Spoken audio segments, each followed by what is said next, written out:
Modern women are broken. I'm in my penthouse reviewing quarterly derivatives reports when Tiffany announces she's going out with her girls for what she calls self-care night. This involves spending $300 on cocktails at some rooftop bar in Soho where they'll take pictures of themselves pretending to have deep conversations about empowerment and authenticity. She's wearing a dress that costs more than most people's rent and complaining about how hard it is to find genuine connections in a city full of fake people. The irony would be hilarious if it wasn't so fucking depressing.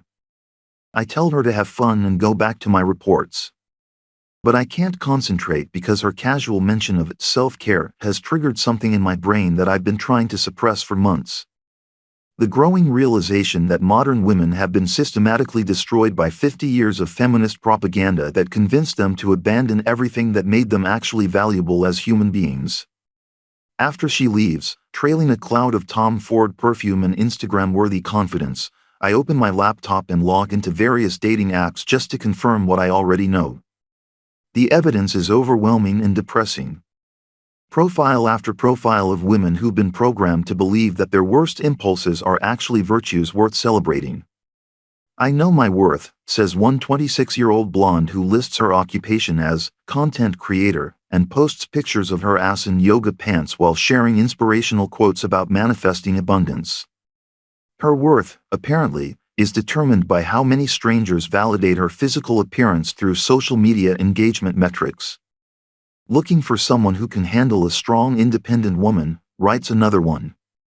She's 32 years old, works in marketing, and every photo shows her drunk at brunch or posing with her equally broken friends at various charity events that exist primarily as networking opportunities disguised as social consciousness. Her idea of strength seems to involve loudly announcing her opinions about subjects she doesn't understand while expecting men to pay for her lifestyle. Feminist, activist, lover of life, proclaims a 28-year-old who teaches elementary school and spends her weekends participating in protests against whatever the current media-manufactured outrage happens to be. She's wearing a "Nevertheless She Persisted" t-shirt in her main profile photo and looks exactly like every other college-educated white woman who thinks political slogans are personality traits. This is what passes for female excellence in 2025. Women who've confused narcissism with self-love, aggression with strength, and political conformity with independent thinking. They've been systematically trained to reject every natural instinct that might make them suitable partners for successful men and instead embrace a synthetic identity constructed by corporate marketers and academic theorists who hate them. The transformation is actually quite impressive from a social engineering perspective. In just 2 generations, they managed to convince millions of women that their biological programming was oppression, that feminine virtues were weakness, and that the highest form of self-actualization involved behaving like defective men while simultaneously demanding special treatment for being women. I close the dating axe and pour myself 3 fingers of Macallan 25 while I think about how this happened. The timeline is actually quite clear once you understand the economic incentives involved. Corporate America realized that they could double their labor force and have their labor costs by convincing women that traditional family structures were forms of slavery rather than mutually beneficial partnerships evolved over thousands of years of human civilization. The feminist movement provided the ideological framework, but the real driving force was pure capitalism. Why pay a man enough to support a family when you can pay 2 people barely enough to support themselves? Why deal with the social stability that comes from intact family structures when you can create a population of atomized consumers who substitute material purchases for emotional fulfillment? It's actually brilliant in its simplicity and devastating in its effectiveness. They convinced women that serving their families was oppression while serving corporations was liberation. That raising their own children was a waste of their talents while raising other people's children in daycare centers was empowerment. That depending on their husbands was degrading while depending on government programs and corporate employers was independence. The psychological damage is evident everywhere once you know what to look for. These women can't form stable relationships because they've been taught that compromise is capitulation and that any male preference or expectation is an attempt to control them. They can't find satisfaction in traditional female roles because they've been programmed to see domestic skills as evidence of internalized misogyny rather than valuable contributions to family welfare. Most tragically, they can't even recognize their own unhappiness because acknowledging it would require admitting that 50 years of feminist theory might have been wrong about fundamental aspects of human nature and social organization. So instead they medicate themselves with antidepressants and wine while posting inspirational content about self-love and personal growth. I finish my whiskey and walk to the floor-to-ceiling windows that overlook the Hudson River. Somewhere out there, Tiffany is probably taking selfies with her equally damaged friends while they congratulate each other on their independence and authenticity. They'll spend the evening discussing their careers and their personal brands and their commitment to not settling for anything less than they deserve, which is apparently everything without offering anything in return. The dating apps are full of women like this. 35-year-olds who spent their 20s pursuing careers that don't fulfill them and sleeping with men who won't commit to them, now desperately seeking partners while simultaneously maintaining that they don't need anyone. They want traditional male providers but refuse to provide anything traditionally female in return. They want the benefits of feminism and the benefits of traditional gender roles without accepting the responsibilities of either system. It's like watching someone try to play chess while insisting that all the pieces should move like queens. The game becomes impossible and everyone loses, but they can't change the rules because doing so would mean admitting that the original rules might have existed for practical reasons rather than patriarchal oppression. The most depressing part is how completely they've internalized their own destruction. They genuinely believe that their inability to form lasting relationships is evidence of their high standards rather than their fundamental brokenness as human beings. They think their chronic anxiety and depression are normal responses to modern life rather than predictable consequences of living in opposition to their basic psychological and biological needs. Social media has accelerated the process by creating an environment where the most damaged behaviors receive the most validation. Women compete to see who can be the most aggressively independent, the most sexually liberated, the most politically radical. The platform rewards extremism and punishes moderation, so rational women either stay silent or get driven off entirely. What's left is a generation of women who've been optimized for corporate productivity and social media engagement rather than human flourishing. They measure their worth by their follower counts and their salary figures rather than the strength of their relationships or the health of their families. They've been turned into economic units disguised as empowered individuals. The irony is that they're more dependent than women have ever been in human history. They depend on corporations for their incomes, on government for their healthcare, on technology for their social connections, on pharmaceutical companies for their mental health.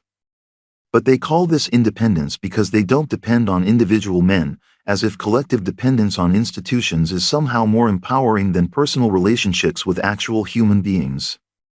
Even their sexuality has been commodified and corrupted. They think posting pictures of their bodies online for stranger validation is sexual liberation rather than digital prostitution. They confuse hookup culture with sexual freedom, not understanding that giving away their most valuable asset for free doesn't make them empowered, it makes them worthless from a market perspective. The economics are actually quite simple once you remove the ideological nonsense. Women have sexual value and domestic value. Men have economic value and protection value. For thousands of years, these were traded in relatively stable exchange relationships called marriages. Feminism convinced women to give away their value for free while still expecting men to provide theirs in exchange for nothing. The result is a sexual marketplace where women have inflated their own worth while simultaneously destroying their actual value. They think they deserve high-value men while offering nothing that those men can't get elsewhere for less cost and less commitment. It's like trying to sell a used car for luxury prices while telling everyone that cars are oppressive and no one should want to buy them anyway. My phone buzzes with a text from Tiffany. She sent me a picture of herself and her friends holding cocktails and making duck faces at the camera. The caption says, "Living our best lives with these queens." The photo has already received 47 likes and 12 comments, mostly from other women telling them how beautiful and amazing they are. This is what they think female friendship looks like. mutual validation of their worst instincts and group reinforcement of their delusions about their own worth. They call each other queens while behaving like peasants. They talk about supporting other women while competing constantly for male attention and social media engagement. Real female friendship used to involve older women teaching younger women how to build successful marriages and raise healthy children. It involves sharing practical knowledge about domestic management and child rearing. It involved emotional support during the actual challenges of family life rather than performative celebration of lifestyle choices that lead nowhere. But that kind of friendship requires acknowledging that women might have different roles and responsibilities than men, which is forbidden under current feminist orthodoxy. So instead they have these hollow relationships based on shared consumer preferences and political opinions rather than mutual aid and genuine care. I don't respond to Tiffany's text because there's nothing to respond to. It's just another piece of digital noise designed to generate engagement and validate her existence through external approval. She doesn't actually want to communicate with me. She wants me to participate in her personal branding exercise by providing social proof of my continued interest in her lifestyle performance. This is what modern relationships have become. Elaborate theater productions where everyone pretends their artificial behaviors are authentic expressions of their true selves. Women have been convinced that performing femininity is oppression while performing feminism is liberation, not understanding that both are just performances designed to serve someone else's interests. The tragedy is that underneath all the programming and propaganda, they're still women. They still have the same basic psychological needs they've always had. They want to feel protected and provided for. They want to create homes and raise children. They want stable relationships with men they can respect and depend on. But they've been systematically trained to suppress and shame these natural impulses. They've been told that wanting security is weakness, that desiring protection is internalized misogyny, that prioritizing family over career is betraying the women who fought for their rights. So they live in constant internal conflict between their programming and their nature. The pharmaceutical industry has made billions from this conflict. Antidepressants, anti-anxiety medications, sleep aids, focus enhancers. An entire generation of women medicated into functional numbness so they can continue performing roles that make them fundamentally unhappy while believing this unhappiness is just a personal failing rather than a systemic problem. Even their physical health has been sacrificed to feminist ideology. They've been convinced that hormonal birth control is liberation rather than chemical castration. That delaying childbirth until their 30s is career advancement rather than biological sabotage. That maintaining their figures through extreme dieting and exercise is self-care rather than the desperate attempt to remain competitive in a sexual marketplace they helped destroy. The cosmetics and fashion industries have exploited this perfectly. They sell women the fantasy that they can purchase the feminine appeal they destroyed through their lifestyle choices. Spend enough money on skincare products and you can delay the consequences of career stress. Buy the right clothes and you can signal sexual availability while maintaining professional respectability. It's consumer feminism at its most cynical. The same corporations that profit from women's labor also profit from their attempts to compensate for what that labor has cost them. They work 50-hour weeks and then spend their wages trying to repair the psychological and physical damage that working 50-hour weeks has caused. Meanwhile, the men they claim to want have adapted to the new reality by simply refusing to participate.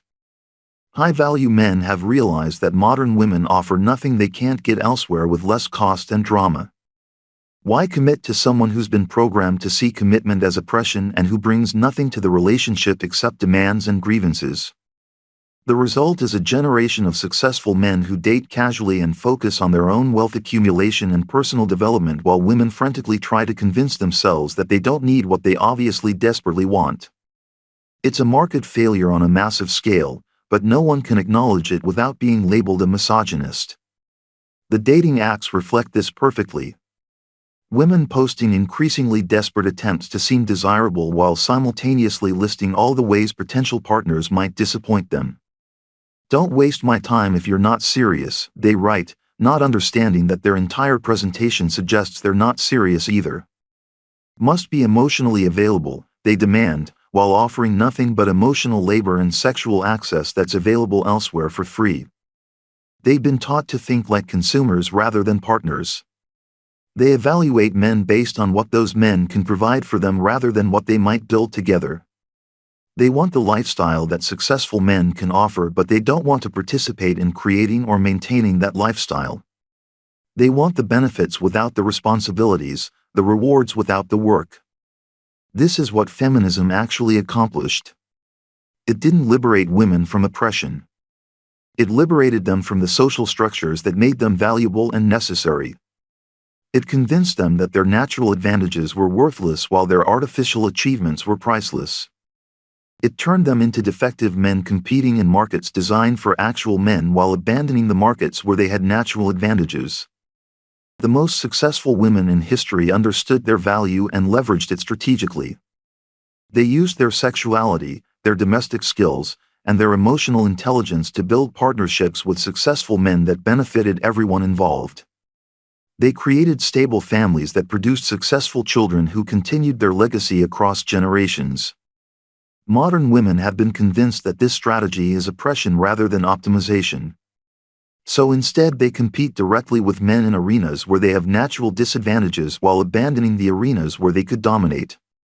It's like watching someone throw away a winning lottery ticket because they've been convinced that money is evil. My phone buzzes again. Another update from Tiffany.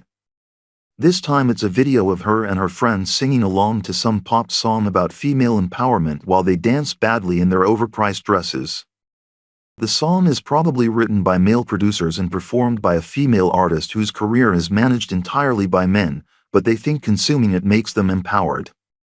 This is the level of intellectual sophistication that passes for feminist consciousness in 2025. Singing along to corporate-produced anthems about independence while depending completely on male-created systems for their economic survival and social validation. They think buying products with feminist messaging makes them revolutionaries rather than consumers. The entertainment industry has monetized their delusions perfectly.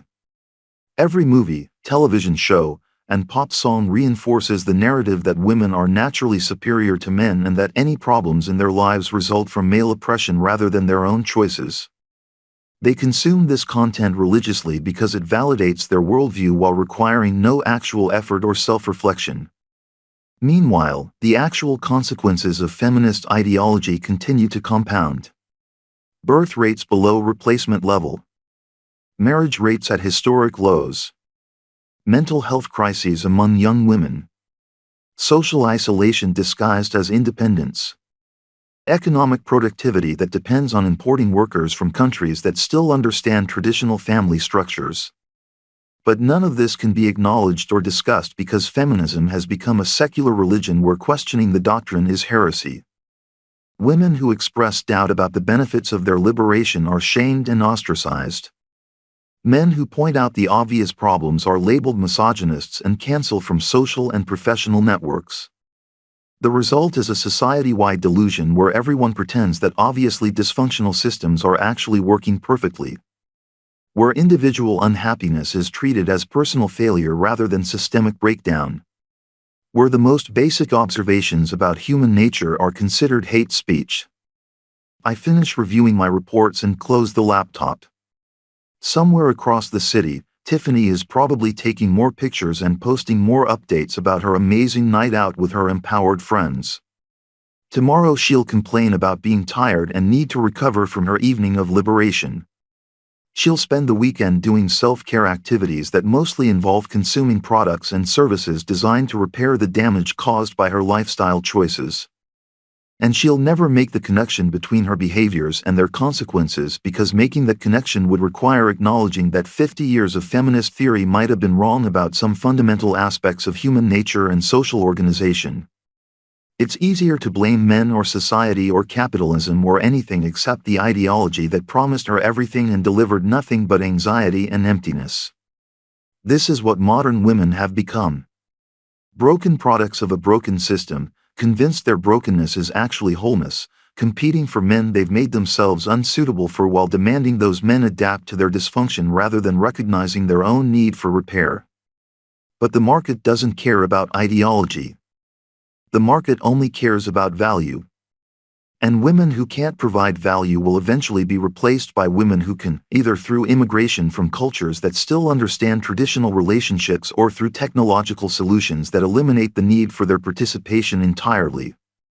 The sexual revolution is ending not with liberation but with obsolescence. And the women who believe the promises are discovering too late that they traded their greatest assets for absolutely nothing in return.